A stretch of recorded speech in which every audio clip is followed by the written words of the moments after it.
Dhul-Hijjah is the last month of Islamic calendar. It is the special season of worship. Hajj falls in this month. The first 10 days of Dhul-Hijjah are an opportunity for every Muslim to get abundant rewards.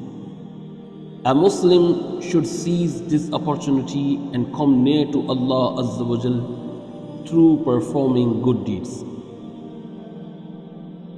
Khalilullah, Prophet Ibrahim Alahi Salam gave great sacrifice in this month in obedience and devotion to Allah Azza wa Jal. One of the great festival, Adha, falls also in this month. The first 10 days of Zul Hijjah are the most virtuous days of the year. As Allah Azza wa Jal swears in the Holy Quran, Bismillahir Rahmanir Rahim, Wal Fajr, Walayalin Ashr.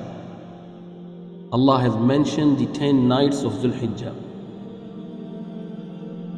Our Prophet sallallahu alaihi wasallam said, "Ma min ayyamin al-amalu as-salihu fihinna ahabbu ila Allah min hadhihi al-ayyam al-ashr." There are no days in which righteous deeds are more beloved to Allah Azza wa Jal than in these 10 days. The first 10 days of Dhul Hijjah are more special and important than the rest of the month of Hajj. Doing good deeds in these days have more reward. What can we do to maximize the reward?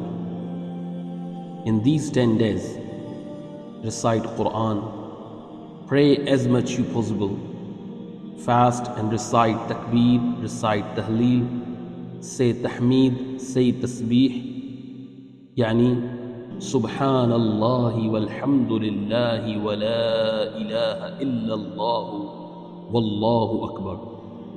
This is the best zikr you can do in these 10 days. May Allah Kareem Azza wa Jal accept our reward, accept our efforts, and give us His best reward in these beautiful days.